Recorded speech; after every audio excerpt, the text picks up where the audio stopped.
Hey, this is Zachlog the Great, and I am here tonight with my friend Nate. Broadcasting from the darkness. And also Travis. Hello. And we are getting together tonight to talk about Robert Louis Stevenson's poem, Tropic Rain. Not to be confused with Robert Downey Jr.'s movie Tropic Thunder. Entirely different thing. I was real confused when you asked who wanted to read it. I was like, I thought we were doing a movie review. I'm woefully unprepared. I don't think "never go full retard" is one of the lines in the poem. I could have missed that. I will double check. Before we go any further, I did want to say quick thank you to some of my Subscribestar supporters. That would be Ann H. and DeadMessenger. Thank you guys for your continuing support. And to everyone else, if you like my work, if you like what I do, you would like to help me keep this going, you can go to subscribestar.com/Zachlog-the-great. And you can do $1, $3, or $5 a month at the moment. Okay, and let's see. Having said that, sorry, trying to sort a couple things out quick. Having said that, I will read our poem for tonight, and we will get to our talk. So here we go. Let me get this up on the screen for everybody. Here we go. And you guys can tell me when you see it. I see it. There it is. Okay. So, Tropic Rain by Robert Louis Stevenson. As the single pang of the blow, when the metal is mingled well, rings and lives and resounds in all the bounds of the bell, so the thunder above spoke with a single tongue, so in the heart of the mountain the sound of it rumbled and clung. Sudden the thunder was drowned, quenched was the levin light, and the angel spirit of rain laughed out loud in the night, loud as the maddened river raves in the cloven glen. Angel of rain, you laughed and leaped on the roofs of men. And the sleepers sprang in their beds, and joyed and feared as you fell. You struck, and my cabin quailed. The roof of it roared like a bell. You spoke, and at once the mountain shouted and shook with brooks. You ceased, and the day returned, rosy with virgin looks. And methought that beauty and terror are only one, not two, and the world has room for love and death and thunder and dew.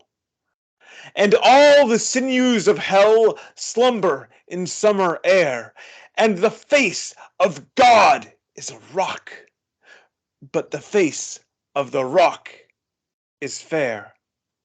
Beneficent streams of tears flow at the finger of pain, and out of the cloud that smites, beneficent rivers of rain.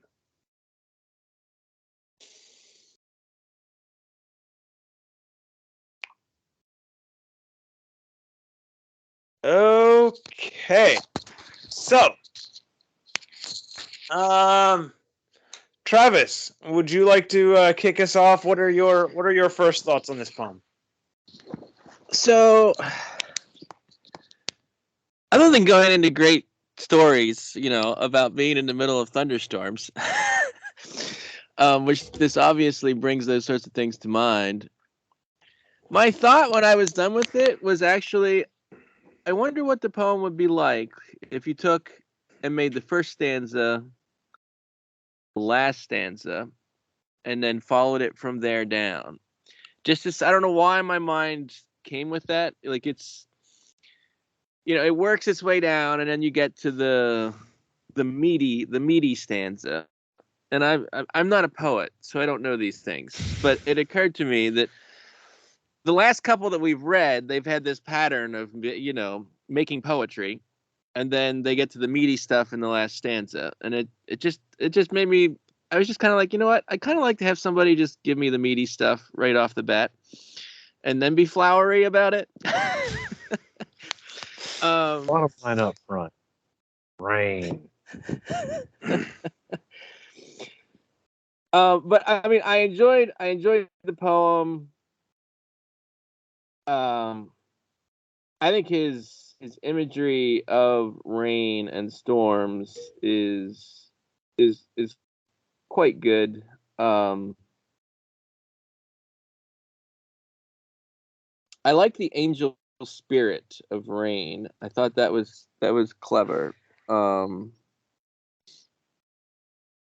But I think the first really interesting line to me was, sleepers sprang in their beds and joyed and feared as you fell. Because storms are that way. There really is sort of this thrill, in a thunderstorm. Like I can remember being a kid and my mom was scared to death of thunderstorms, and like she'd make us go hide in the playroom, which was the most center room in the house with no windows. Now I go sit on the porch and watch thunderstorms.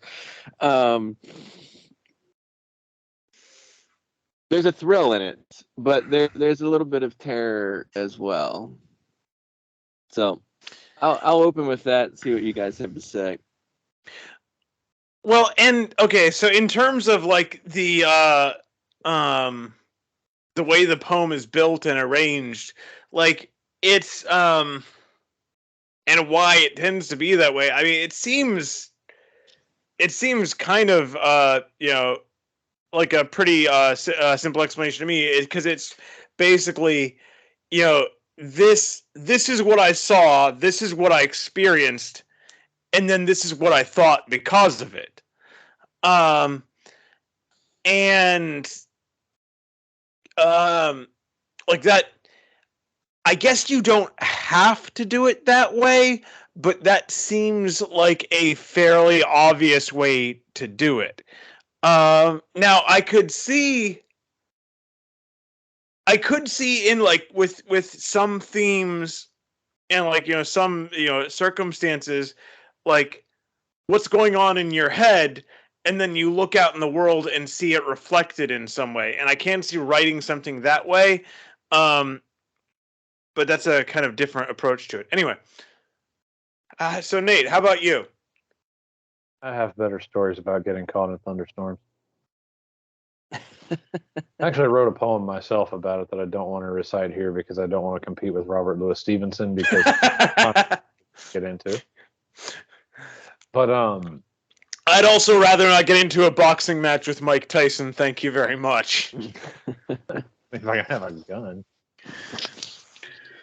But no, this is a very good sort of representation of the duality of storms and how, me, I love them. My very favorite weather, I was telling my son Liam this, is that my very favorite weather is when there's a big old thunderstorm, just like it's coming up and you get to see it and it's just getting ready to break. The wind's whipping everywhere and, it's all dim and dark because the clouds are so heavy and they're like right there. There's lightning coming down, and then all of a sudden they're just like rain so thick you can't see. You're just like, God, this is fantastic. My favorite weather. But I actually kind of reread it the way Travis suggested, and I honestly like it better that way. Because I see the whole, this is the progression, this is what the rain was like. And I started thinking about it, and the more I think about it, I'm inspired with this. But I also kind of like this is a thing I came to realize, and here are our, justifications. And so if you think, you just start with, methought that beauty and terror are only one, not two. And the world has room for love and death and thunder and dew. And all the sinews of hell slumber in summer air. And the face of God is a rock, but the face of the rock is fair. Beneficent streams of tears flow at the finger of pain, and out of the cloud that smites, beneficent rivers of rain. As the single bell, sleepers, blah, blah, blah, struck, blah, blah, rosy virgin looks. I think that actually has a really pleasing flow to it, and I like it better that way. Well, thank you. Because it also, it mirrors, to me, better the buildup of a storm, too, because it's like... Exactly. Yeah. And then at the end of it, it's just sort of the, as Sanderson calls it, the riddens are coming through, and it's just a gentle pattern. You're like, that's a nice way to finish off. The what is coming through?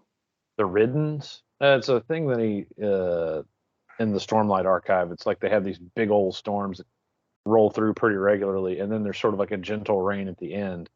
Everybody's like, it comes like a giant wall of wind and violence, and then it gently tapers off. So there's just like a fine mist of rain, and then it stops. Right.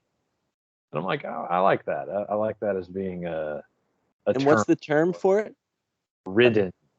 Riddens. As in like ridden, as in you rode a horse, but with an S. Oh, the riddens. Okay, the riddens. Yes, that one is... read the Stormlight Archives. They're fantastic. Okay.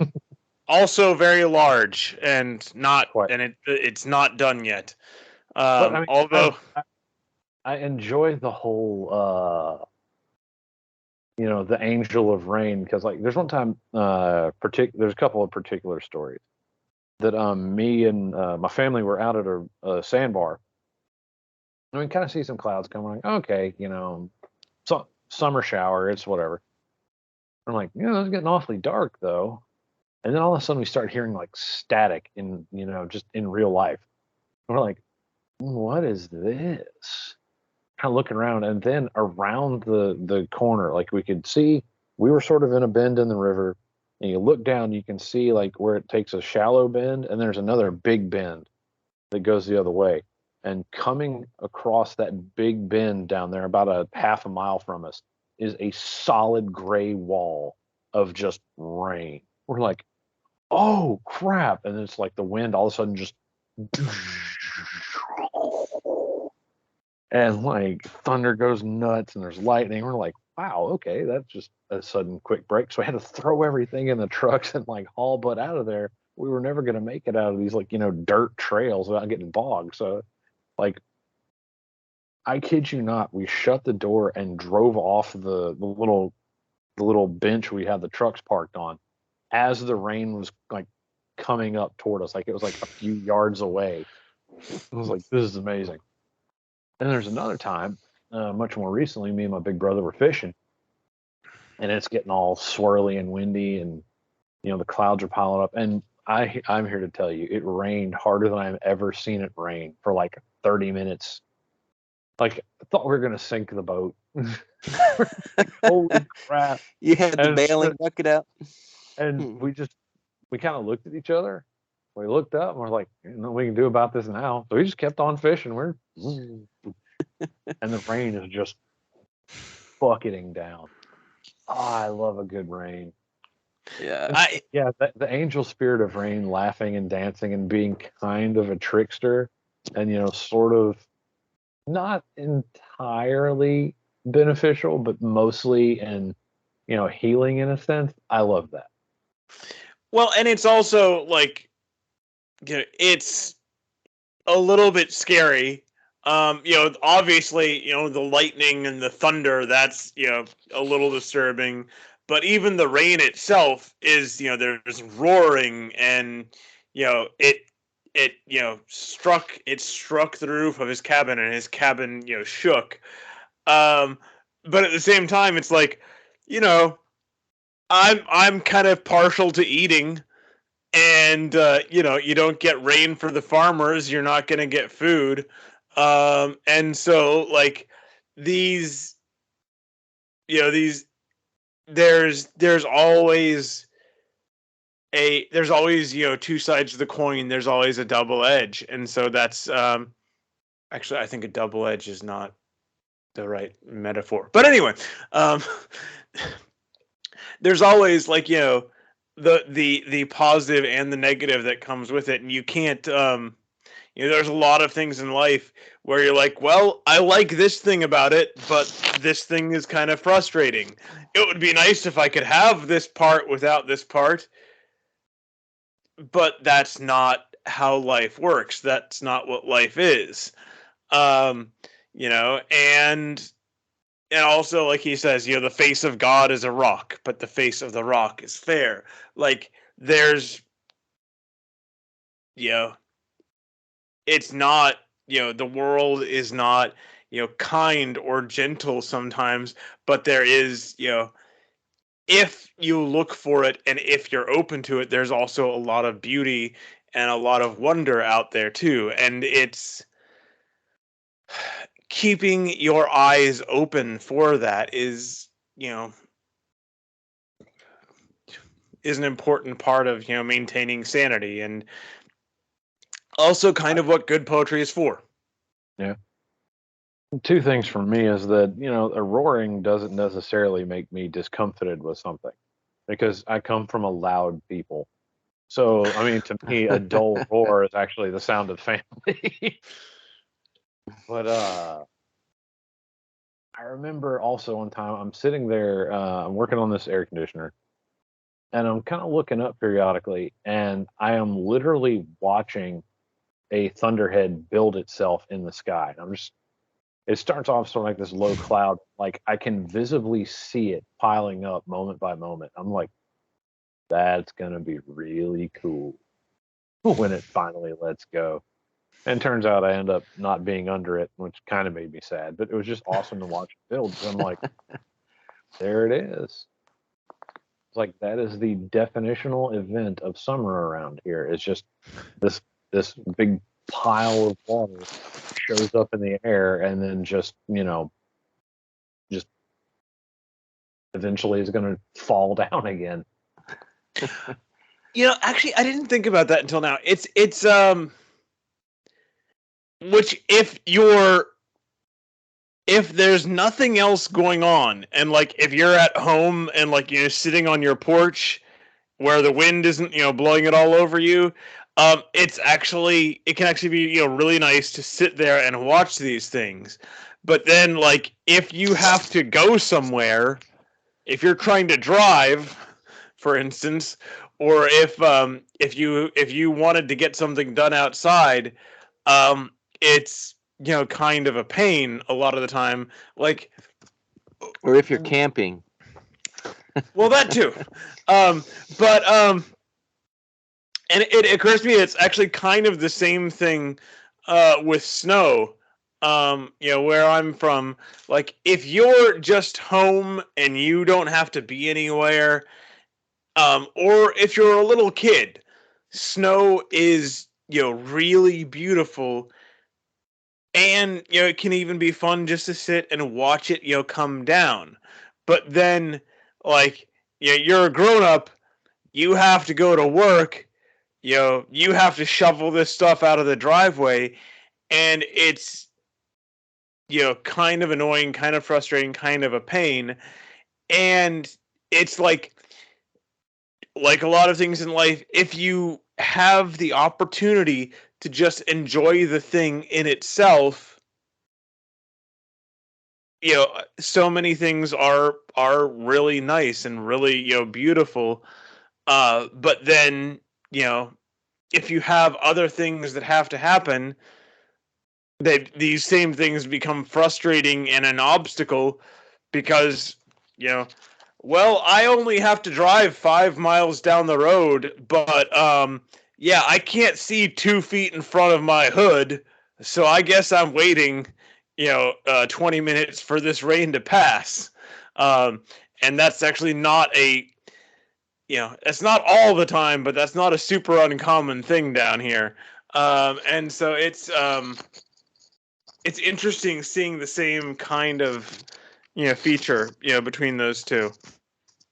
I think one of my favorites, And like, actually, sit and watch the weather thing, was in Virginia. there's a blizzard came through, and me and my wife are sitting there in the the living room of our house, looking at the street light outside, and we're watching the snow go through the street lights sideways. And we're sitting there all nice and warm and snug and safe, and like, man, that would be miserable as hell to be in, but it's super cool to watch because I mean, the snow would come in and it wouldn't even drop. It was just straight line through 12 feet of illuminated space. We're like, that one's really going out there. And then I was And it is interesting because the Air Force was like, yeah, nobody come to this base right now. We're not doing anything. It is interesting how weather is different, in different places. So since I've been living in Montana, everybody talks about these thunderstorms.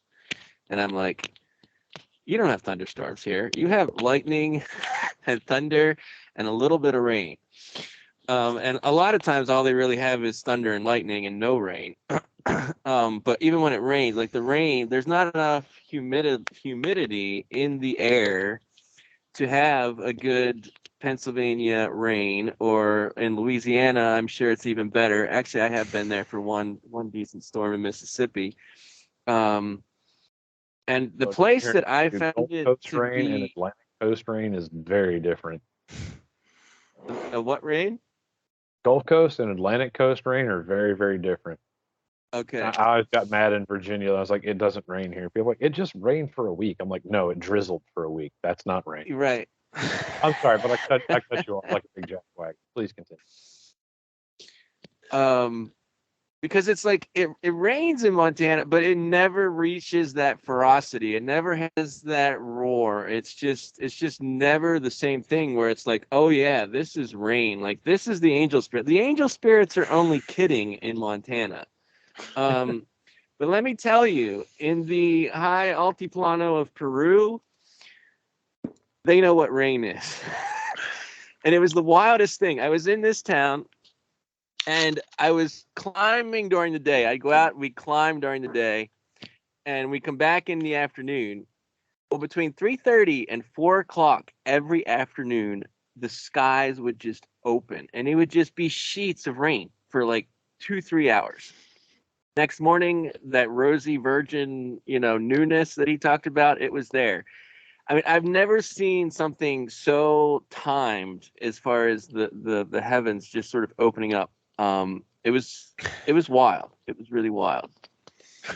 And I guess that's fairly common in a lot of tropical regions around the world during their monsoon season, where it's just kind of like, whoop, does this and then it moves on. But what Sean said about the perspective, I think that's another interesting thing about storms is, when you're sitting watching weather, sometimes you can see that a storm is happening somewhere else and you get to observe it, but you're not actually getting to feel the fear of it because it's that far away. I mean, a circumstance that I was in one time on an island in Lake Titicaca in Peru again, sitting in these ancient ruins, watching across the lake at the Andes. The Andes are like a dark color, just like dark because it's like sunset.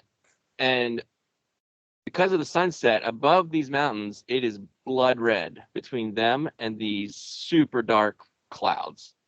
And there was just like lightning strikes just striking all over those mountains through that blood red sunset. And it's like,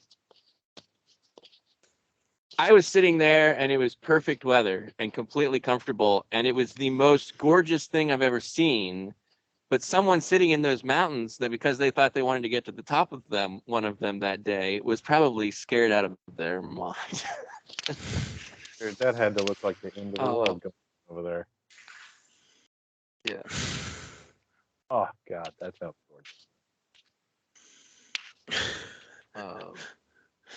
Yeah, my brain automatically stylizes that and renders it like some kind of a watercolor, and I'm like, that's not what it looks like, but okay. It gives you a certain perspective. Now, Nate. On Now, the other Nate. side, what's that? Go ahead.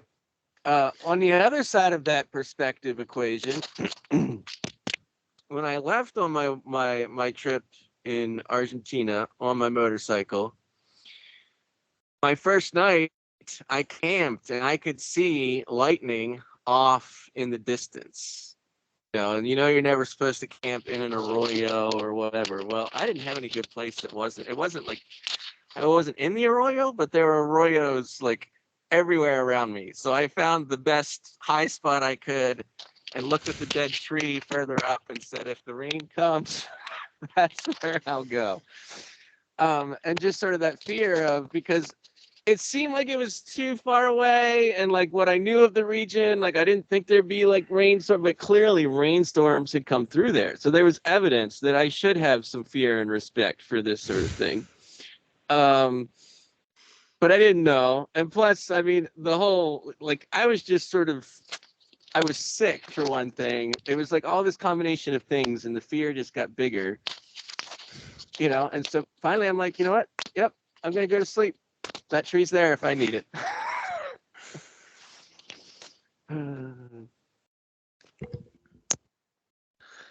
Let's see. I dearly enjoy the rain. It's also, looking at how the poem works. It's kind of funny in this to me. Like, there's a couple of times where like there's the weather out of the sky, and then the earth is answering back, and there's this kind of echo or conversation between them. The thunder above spoke with a single tongue, and so in the heart of the mountain the sound of it rumbled and clung.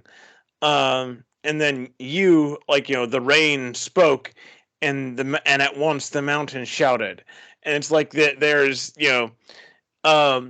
it's kind of almost the images from Greek mythology, and the Sky Father and Earth Mother. It comes from up above, and then the Earth responds, and it's very, I don't know, almost mythological kind of feeling to the way he sets up the scene. At the same time, you can really understand it. Like, if you've been through a good hard thunderstorm, because like you'll have lightning strike, a few hundred yards away, and it's just this cataclysmic boom, and you can feel it like through the soles of your feet for a few seconds afterwards. Just everything sort of going, whoa, okay, that was energetic.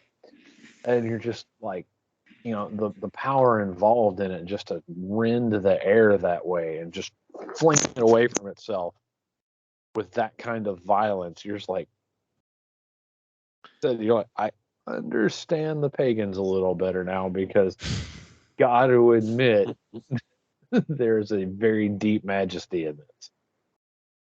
Well, and then also, like, Travis started off commenting, the final stanza, and he's like, the big thoughts out of this.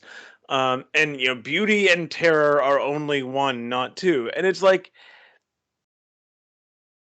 there's, you can't, you can't have just the one side. You can't have just the easy, comfortable side and still have actual beauty. And when I think of, like, in art, when I think of works of art that I consider genuinely beautiful, honestly, for me, a part of that is it kind of hurts. Like, so a lot of the most beautiful, like the Lord of the Rings, and you have these people, you have these characters, you have these hobbits, and they go on this journey, and they're doing this and fighting through all of this for the sake of everyone they care about, and then they get back home, and one of them's like, I can't stay. You know, this rips too much out of me. I have to, you know, move on. I have to go somewhere where I can find healing. Home isn't home for me anymore. And it's like it's beautiful and it hurts. And like that's,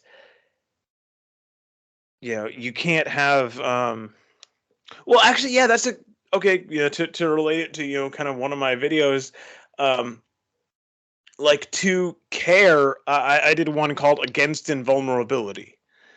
And, you know, part of the things I said in there, one of the things I said in there is like to actually care about something else, to care about another person, or to, you know, actually put yourself out there as and like publicly, you know, throw yourself into something is to make yourself vulnerable.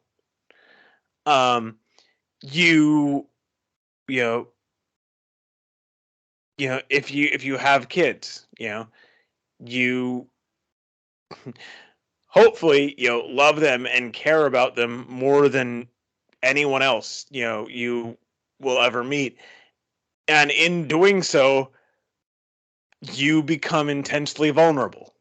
You know, someone could potentially absolutely destroy my life without even touching me.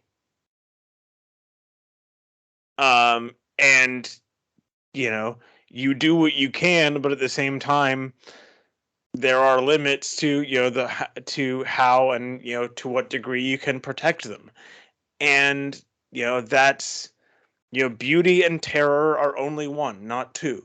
You can't have true beauty. You can't have, you know, you can't love something without having that, you know, pain, without having that vulnerability, without having that fear as well. And that seems like a pretty important idea to me.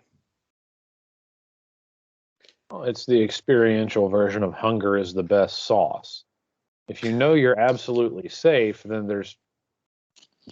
there may be a degree of enjoyment in something, but it's never going to be fully fulfilling.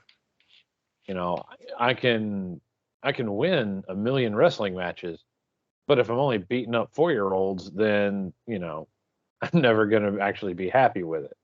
I can, Here, you wait, know, Nate, we lost you for just a second. Can you, or I did at least? Can you? I can with something. me. Yeah, you cut out for just a second. Okay.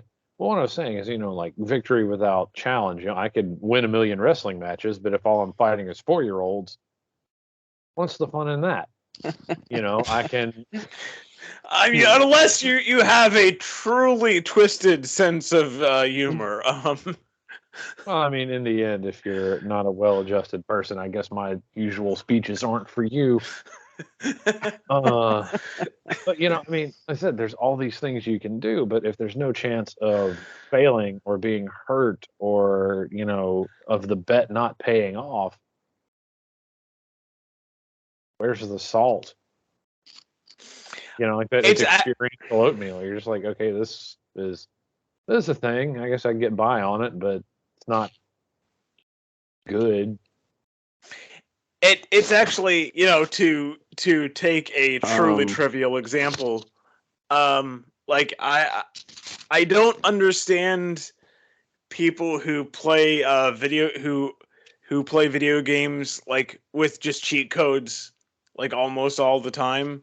Like it's but like no, the point of the game is like you're trying to challenge yourself, but then you like, you know, turn on god mode and you can't be hurt. It's like I don't understand what you're getting out of this game anymore. um Well, again, that's for well-adjusted people. Other people just must have the power fantasy at all costs. Those are probably the at, people that like Mary Sue characters. I don't have to fail. I can just win all the time.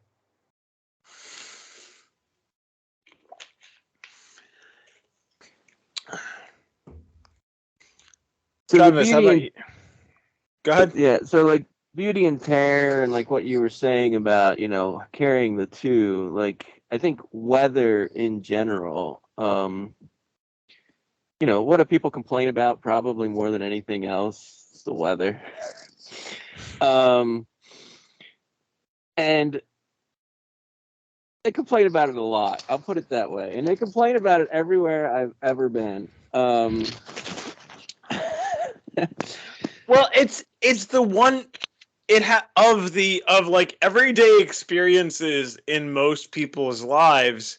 That's probably the one we have the least control over. Like there are, at least in modern, technological society, like we've exerted an enormous degree of control over our environment. Basically, the few things we don't control are other people, and the weather, which are also the two things we complain about. Yeah, that seems about right.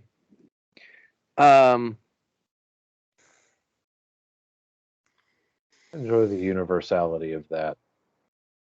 If the rain falls on the just and unjust alike, and time and chance happen to all, it's all very ecclesiastical, and anything that sort of bends that way makes me go, and it kind of gets my thinker spinning. Well, I do have to say, because I think I picked this up from Eugene Peterson's The Message translation. But like when Jesus said, the rain falls on the just and unjust, to a lot of us today, who are, relatively urbanized, most of us, like rain is mostly kind of annoying. But in, when Jesus said that in his day, a much larger proportion of the population was like, directly connected to agriculture. And like, yeah, he sends his rain on the just and the unjust. That's not like annoying. This is the stuff that's keeping you alive. And so it's like he's, he's sending his blessings. He is sending, basically, what's keeping you alive, this when the harvest comes in. I guess a modern equivalent would be physics still applies to atheists. Wait, say that again? Physics still apply to atheists. I mean, they don't just, the planet doesn't just shoop and pop out from under their feet and leave them hanging in space gasping. Right. They still get to breathe the same air as the rest of us. I mean, if I you actually hit them with a car, you're still in trouble, but that's a different application of physics to atheists. I actually remember, or just this afternoon, I was listening to a podcast, and like someone brought up like, oh, people who don't believe in God, and then they talk about like simulation theory, and it's like, okay, it might not be exactly the same thing as Christians talk about. Well, I mean, might not be.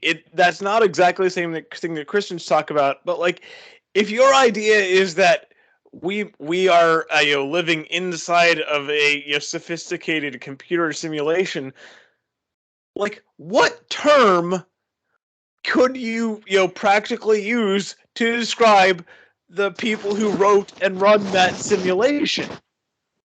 Mods. Like, relative to us, they are gods. They might not be at the top of the chain. There might be things above them.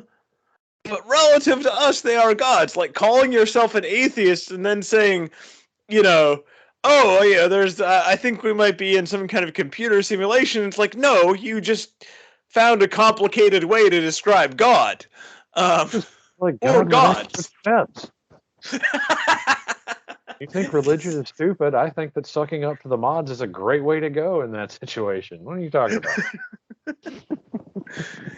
Well, it also depends, what kind. If you think that's it, what kind of person is on the other end. I mean, I've played The Sims, and once in a while, you just randomly decide to okay, now's the time where I just smash everybody for the heck of it. I used to, when I would play Sim City as a kid, I would basically just be like, I'd click the disaster button 14 times in a row and just see what happened. Oh, those two tornadoes are going to run into each other right in the middle of downtown. I wonder what happens when that airplane crashes right into where they're going to meet, though. Okay, so there's Godzilla rampaging through the city, and there's an airplane coming down. What if it hits him? Oh, it didn't off that. It went right through. Oh. So back to the weather. We won't get back to the poem yet, but we'll at least work back towards weather. And everyone complaining about it. I think the line that I'm thinking of, and the world has room for love and death and thunder and dew. And so you've got these soft things like love, so-called love and dew, and then you've got hard things like death and thunder. I feel like the whole weather thing, like the men I know who actually work in the weather every day, all their lives, they're the ones that don't complain about the weather. And it occurred to me while Sean was talking, probably why that is because they gave themselves over to the weather a long time ago. The weather is going to do what it's going to do, and I'm going to be strong enough to take whatever it gives me. I mean, that's really more or less the attitude that those who deal with weather in real ways, I think that's sort of the attitude they take. They accept that they don't have control. And I think that's why they don't really complain about it as much. And everybody whose life it doesn't really affect as much, or perhaps more, because the problem is that they have a more climatized experience of weather. They're only experiencing a little bit of weather, so they haven't been able to experience enough pain to realize that the pain isn't going to kill them, and they can just take it. I'm not sure. I don't know what I'm saying anymore, but I think it fits, like this idea that the world has room for love and death and thunder and dew. Like some days a gentle rain is the most precious thing ever, and some days a searing sun. And I think that idea of control and sort of accepting that you're not in control sort of seems to be where he's going with this. Going to God is a rock. But which brings me to the next line that I definitely wanted to point out. And all the sinews of hell slumber in summer air. What he's talking about there is humidity. That is precisely what he's talking about. Yeah. Because I mean, I think it meant lightning, but humidity is definitely what I'm going to go with. It strangles you, man. I spend a lot of time in the weather with my job, and bruh, I try not to complain about it, but I know not 6 hours ago I looked up at the sun and was like, would you just die already? But yeah, that humidity is terrible. I mean, I've got gills, and even still, sometimes I don't like it.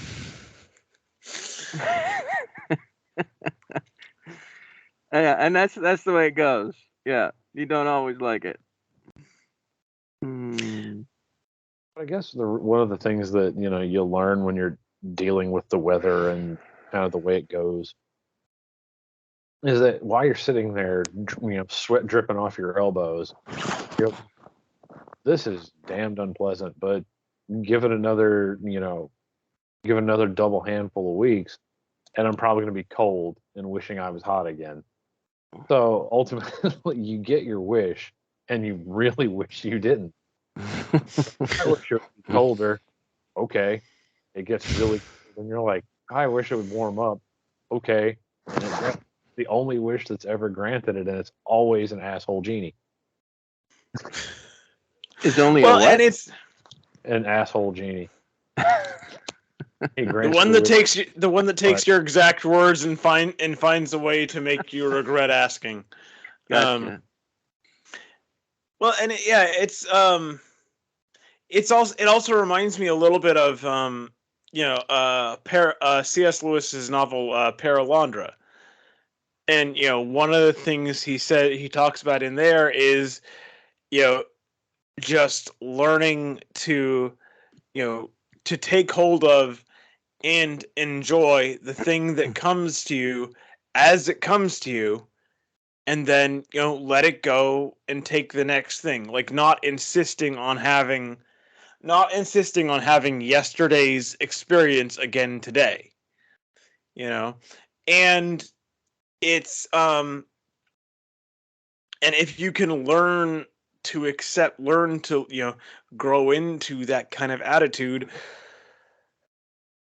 life gets a lot easier to deal with. It's actually one of the first quotes I heard from G.K. Chesterton before I read anything of his.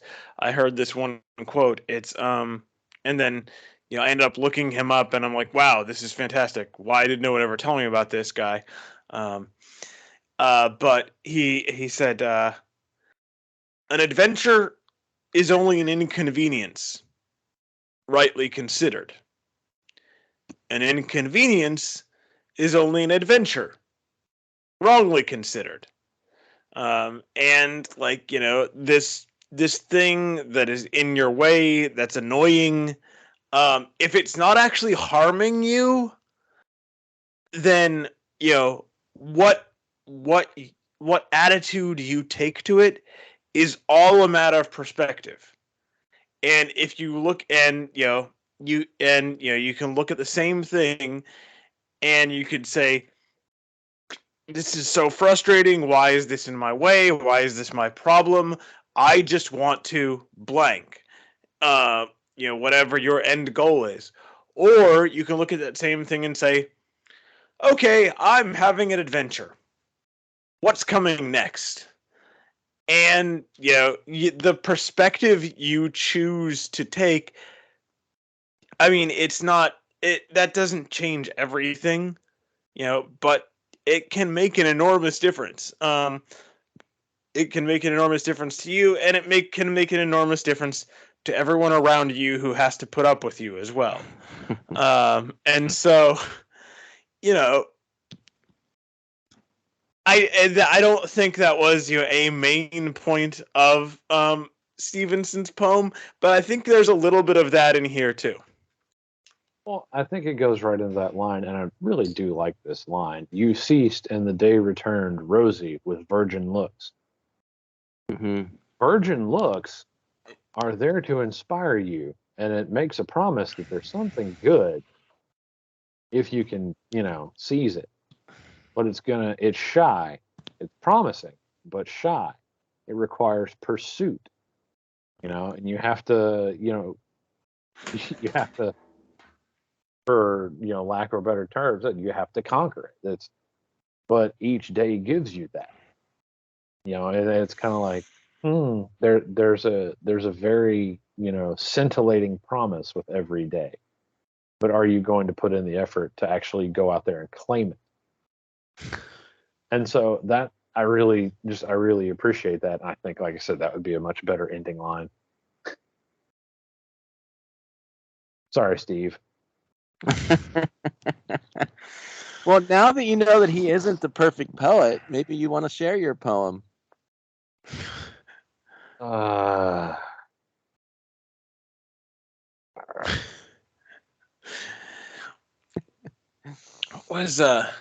was actually I actually just in preparation for if I wanted to look up to check out anything about the author, I pulled up his Infogalactic page. A little bit like Wikipedia, not exactly the same, but apparently Robert Louis Stevenson is the 26th most translated author in the world. which, I mean, okay, 26th from the top, but like initially that doesn't sound like much, but then you're like, wait, that's competing with everyone who put something in print. I don't know if I don't know if it's 26th most translated from English or period. But either way, like that's a pretty good ranking there. Uh, although regrettably, his poetry is probably not that widely spread. Um, I didn't even know he wrote poetry until for my own channel and for this project. I started poking around and looked like, okay, here's someone who wrote some books I liked. Did he write any poetry? Yes, there it is. And like, yep, yeah, some of this is very good. But well, I think I covered most of what I wanted to say here. Travis, do you have anything you didn't get to so far? No, I think Nate covered it all when he said that the first stanza should be at the beginning. I think it's a good edit.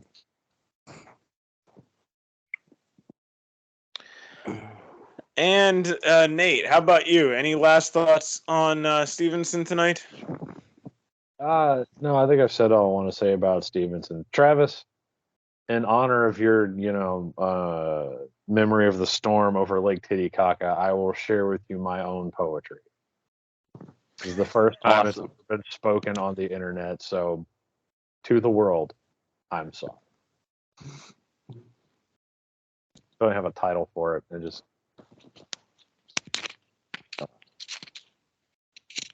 said, and it kind of sprang to mind while I was walking across campus. Kind of my duster, my backpack, and me, and we got caught in one of these sort of like early fall showers because summer lasts pretty much solidly into October here.